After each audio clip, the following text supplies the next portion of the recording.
Hello, welcome back. This is my healer.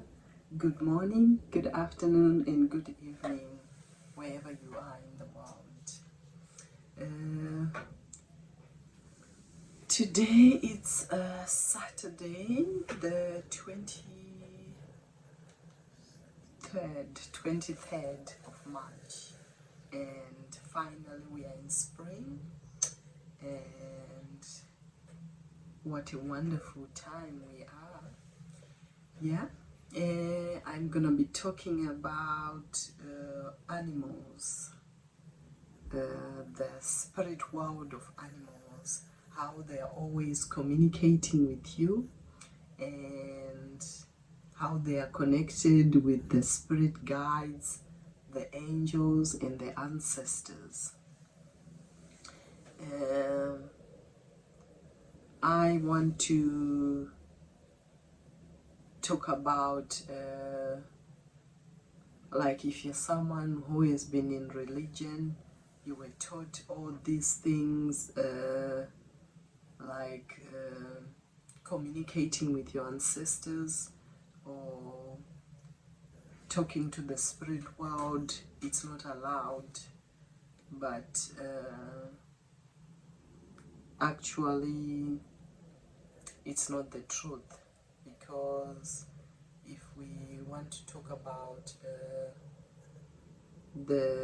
if you don't want to believe in your ancestors or spirit guides or angels, then it doesn't make sense. Like if you believe in Jesus, still he's an ancestor of someone. So if you don't want to believe in your ancestors, then it doesn't make sense, because they're all dead people and you're still communicating with the dead, but you're going through some way instead of going talking with your ancestors. And we all know this, like if you're someone who grew up in Zimbabwe, it just depends. If you're going to the rural areas, like the countryside, we all grew up knowing this. Like we saw our grandmothers, granddads, uncles, aunties, they would go in the kitchen, that round kitchen, and when you come to visit, on when you're going as well, they would always ask, it's called, I'm forgetting the name, where you put the clay pots at the front there.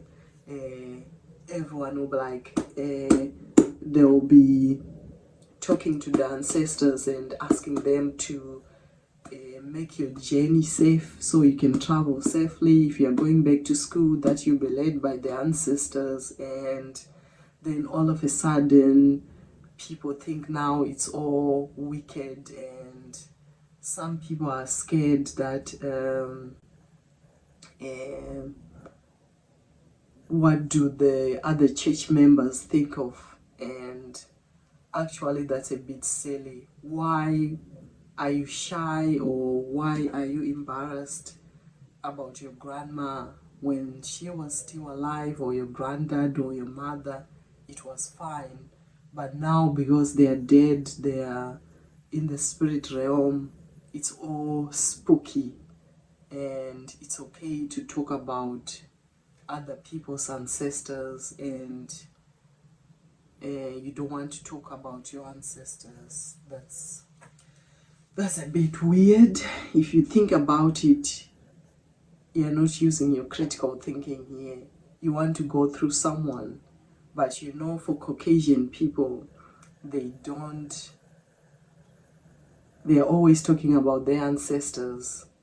They don't, most Caucasian people, they don't even believe in the Bible. I know it's a holy book. It has got some good teachings in there, nice stuff.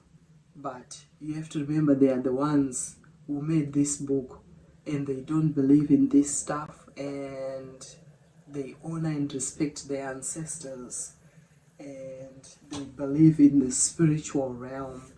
Even the simplest of them as well, when someone dies, they always think, oh, my daughter or my mom, now she's an angel, she's with the angels, or my granddad.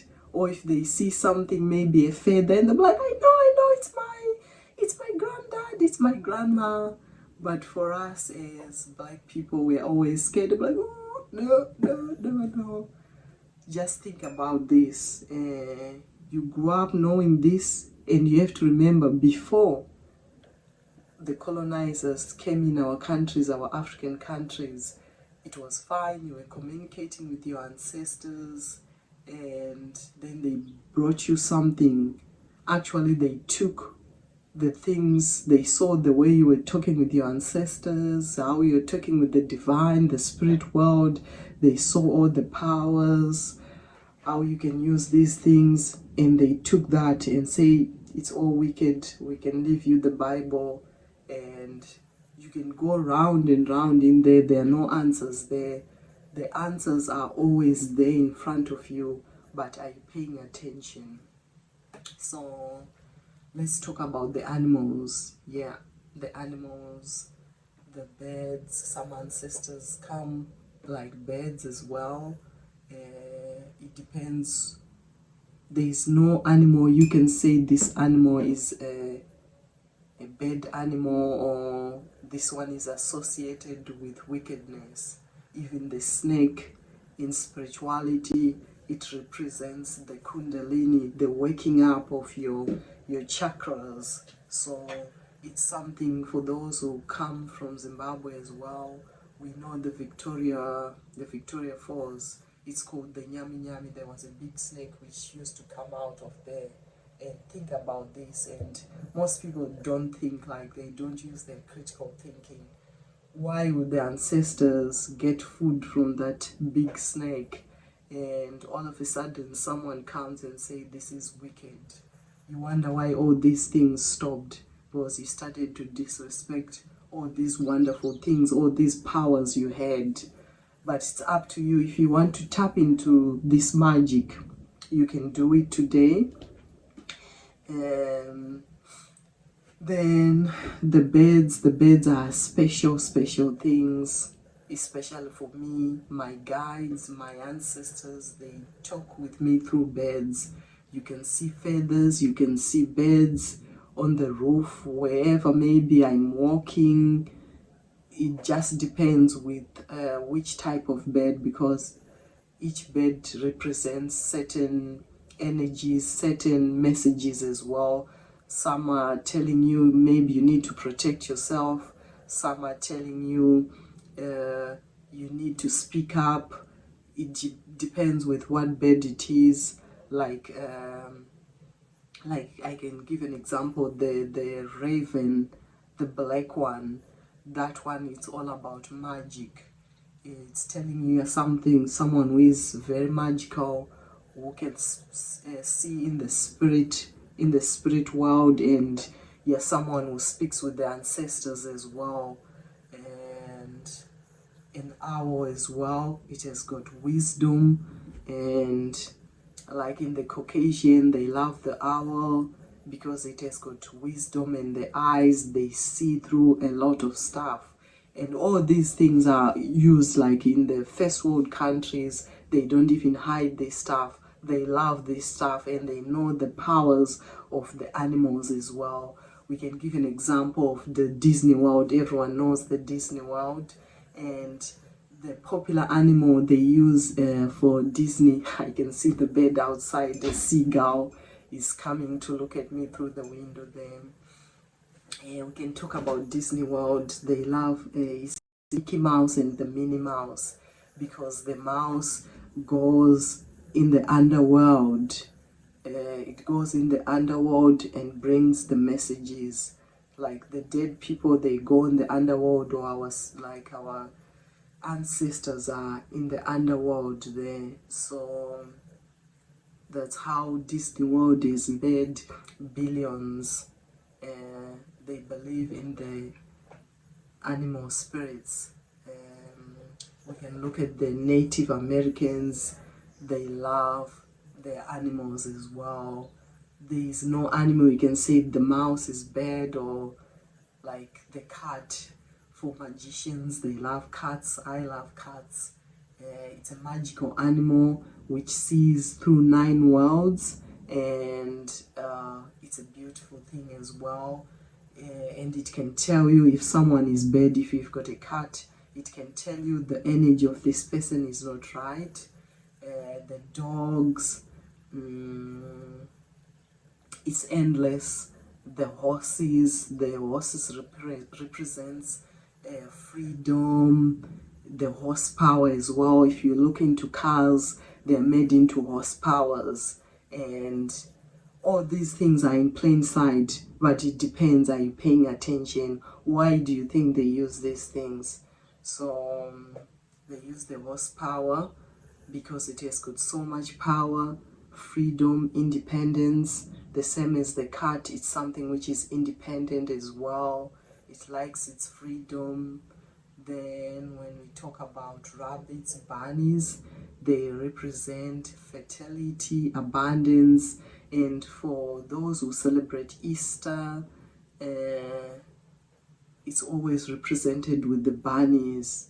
If you ever asked yourself why do they use the bunnies? Because it's springtime, it's time for abundance, for new beginnings as well. And I think for those who live in the Western world, it depends. If it's springtime, you can start to see the bunnies as well going around. And what animals as well? Every animal is special. A spider is all about protection, all about weaving your own web. But all these animals, everything has got a positive and a negative. So it depends if you have seen it alive or dead. Usually when it's dead, it means it's something which is negative, but nothing to be scared about. So I hope this is gonna help someone, and start looking into which animals are coming to you. Are you paying attention? It might be your spirit guides, your angels, your ancestors. They're trying to talk to you, or they're trying to show you that you've got the traits of that animal, or look into the traits of that animal and incorporate them in your life. So I hope this is help someone. This is my healer, and thank you for watching. Please like, share, and subscribe.